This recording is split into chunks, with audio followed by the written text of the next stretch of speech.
we felt that when we write this document, we must look back and retrospect as to where India is with respect to the vision that we set for the country 20 years back. So this infographic actually captures where we are. We have compared India's progress with Horse's Gate, and we divided India's progress into 4 groups. Galloping India, where India has done much better than expected. Cantering India, where India has done along the line of expectation. Trotting India, where we have done slightly bad. And walking India, where we need to do much, much more. If I look at Galloping India part, the 3 in the middle are the strategic sectors of atomic energy, space and missiles, where we have done much better than expected. The top is the ICT sector, where India galloped, also because of technological changes that happened globally, to which India contributed and India gained. So both a process. The one on the bottom of the Galloping India story is the biosciences and biotechnology and life sciences area, which all of you are familiar. If I go to the Walking India part, the top 3 where we have done still very poor is the healthcare parameters. That's why this discussion is very important. Just because those 3 is one area which is sensors. We visualize that we will do a lot of work in sensors, unfortunately nothing much happened. So I'm going to come back to the 4 tops, healthcare and the sensors together. But when preparing this document, we said to ourselves, what should be the objective of this document? Should we ask that should India become a 42 trillion economy by 2050? Should we talk of money? We said no. We will not talk about money, we will not talk about GDP, we will not talk about how many dollars per month you income. We said that we will shift the paradigm, go from India to Indians, move to citizen-centric approach, and look at the quality of life of each Indian. So that's how we start this document. We don't talk about technology, we talk about Indians. We look at the quality of life of Indians, and we say that India is going to continue to be large, India will continue to be diverse, and diversity is our strength, and from medical point of view also which is very important. And we look at various groups of Indians that we visualize, and 3 aspects of their life: security, prosperity, and identity. Then, when we prepared this document, we interacted with thousands and thousands of people, especially the young people, whose aspirations and desires we captured in this. We found that the top scientists could not give us much. They could only talk about the research objectives and what they see in their area. But the young people who came out with their desires and what they want to be 2035 and their aspirations. So this picture actually symbolizes that. What we have done is that we captured these aspirations and desires and put some of this in form of these infographics. And I say that if we close our eyes today, and open in 2035, this is the kind of life we want to see. This is very important because it means that we are not saying what will happen when. Something can happen tomorrow, something can happen day after tomorrow, something can happen 2025, something can happen 2030. It also keeps us free from the government of the day. Government of the day can have its own priorities, but the document still remains valid. So we are not talking about timelines here. We are only saying that if we close our eyes today and open in 2035, what we are going to see. Now to organize all of this, we organize in form of 12 prerogatives. The 6 on the top are individual and 6 on the bottom are collective. Individual is important to every person, and the ones on the bottom 6 are important as a collective, as a society.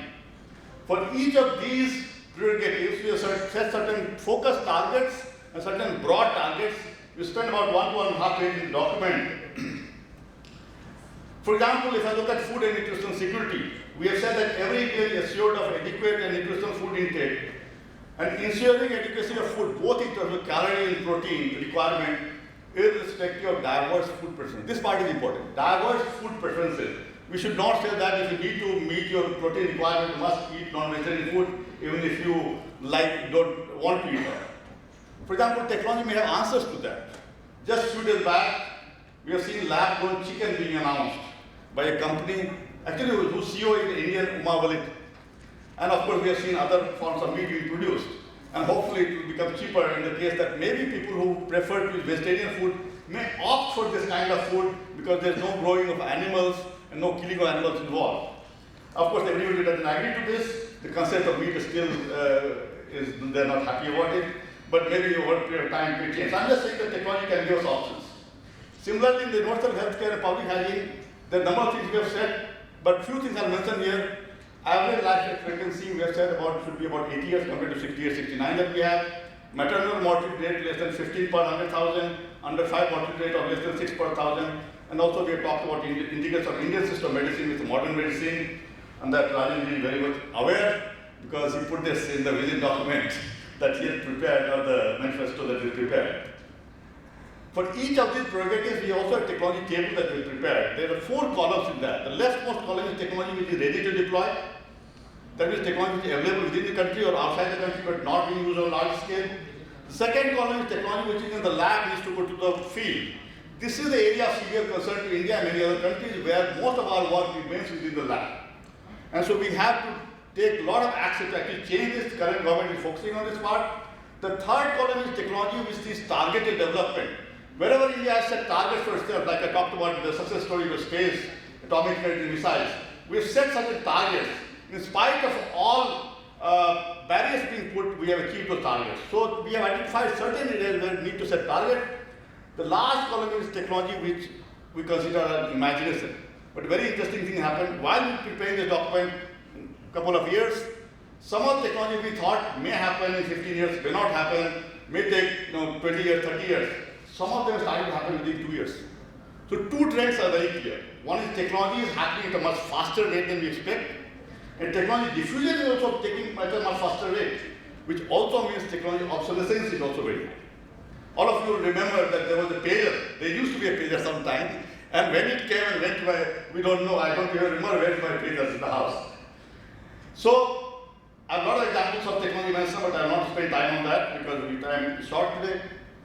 Then we have a document, we have a chapter which talks about who should be doing what. And our own role, if we have experience with the technology vision 2020 work that we did, where a lot of things government asked IFAC to do it by itself. They gave us money and said, okay, you achieve some of these things. This time we decided not to do that. Our task is this time to build network with various organizations, state governments, ministry department, ministry recognition. So our task is trying to work in network. Our role is a catalyst and make sure that the people who are actually supposed to do the task, they do the task. I'll give you a couple of examples of that. For example, if I identify 10 grand challenges, I will just mention the first one, grand challenge number 1. We say guaranteeing nutritional security and eliminating female and child anemia. Very important for this gathering. Where, as you are aware, 60 to 80% women in the country are anemic. 1/3 to 1/4 children in the country are anemic. So more than 600 million people in the country are affected. It's not that government is not aware. Government is working for several decades. Last year we spent only 400 crore rupees. In spite of all the effort, we have seen very little change on the ground. So again, we have done partnership with this. Indian Council of Medical Research took the lead in this. They have roped in Ministry of Health and Family Affairs and Ministry of Women and Child Development. Our first task to understand that why all the efforts are failing in this, rather than just taking action without understanding what's going on. So this is the grand challenge 1, and I'm sure that all of you would be happy to participate and solve this problem that country faces. It's a unique problem that India and some other countries face. Then to achieve this vision that we set for the country, we are preparing 12 technology roadmaps. Out of that, 5 we have released, and one of them is medical science and healthcare that also was released last year. Now let me come to sensors and healthcare. So sensors, along with actuators, connect the physical world to the digital world. It bridges the gap between physical world and digital world. And there's a rule of 60 which says that if you can digitize something, it goes through 6 D phases and finally gets democratized. So it's digitized, deceptive, disruptive, demonetized, dematerialized, democratized. Something which is digitized, like we are aware of when we used to have film-based cameras, it was not digitized. When the photography got digitized, Kodak went out of way, it was deceptive. They developed the digital technology, but they did not follow it up. And today it's democratized. Everybody is carrying a camera in their hands, and more than one at a time. So you don't know who is taking picture from where, who is collecting video from where. So this 60 is very important, which leads to a chain reaction of technological progression, a roadmap of rapid development that always leads to enormous upheaval and opportunity. So the sensors and actuators together are providing this upheaval that we are not even aware of that. It's a very deceptive thing what's happening. And one of the tasks that I was given to Rajan was to actually point out to this fact. I myself, my involvement with sensors has been for almost last 15 years. Worked on sensor network, but I just say an example where I started working to help people with disability. Those who do not have finger movement or proper restricted finger movement, how do they operate the remote controls? I use hand gesture to operate TV and other things. You can see these pictures. There is one device, there is another device. And I gave it to various users. And then in addition to TV, we made sure that person can operate various other things like light, fan, computer, air conditioner, music system with a single device. This is all based on sensors and actuators.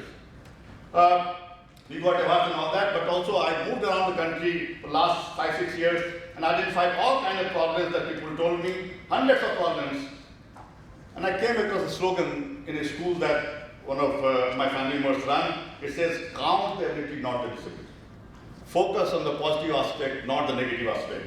And then I said that let's focus on the ability. So the left side, you see the ability of a person, hand movement, leg movement, head movement, voice, eye movement, eye blink, facial expressions like smile or eye blink and so on. Conscious thought in certain cases, muscle movement and few other things. Right side is all the sensors that we are using. So, accelerometer, gyro sensor, voice frequency, PCI, brain computer interface, EMG and so on. So, using the sensors and the ability of the person, you could actually connect them to what the person wanted to do. For example, operating light, fan, TV, computer, and so on and so forth. I'll not go into more details of these because time is short. But what we are seeing is that sensors are going to be everywhere. They're already everywhere. We'll be ingesting sensors. So it'll be inside our body, it'll be in our brain, it'll be around us. For example, neural dust is being talked about, which will go inside the brain and connect our brain to computer. We will become a connected entity, connected with robots, connected with cloud. So it's not that we type on computer directly brain is going. Sensors are coming in different sizes. We started with MEMS sensors actually made the whole thing very cheap. But nano sensors coming, different kind of sensors, biosensors, chemical sensors all coming. If I talk about it, it will take a whole semester. I'll not talk about it. So ending the talk, the point that I wanted to make, that technology is happening much faster than we expect. Technology foresight, because it's very important, the kind of work that my organization does, it's important compared to what it has been in the past, because earlier it would take a lot of time for technology change. Today that's not the case. A document like Technology Vision 2035 is a step in that direction. And what I'm suggesting that we must integrate sensors in our medical and engineering education, otherwise we'll be lagging behind in healthcare. Thank you very much. I'll stop here.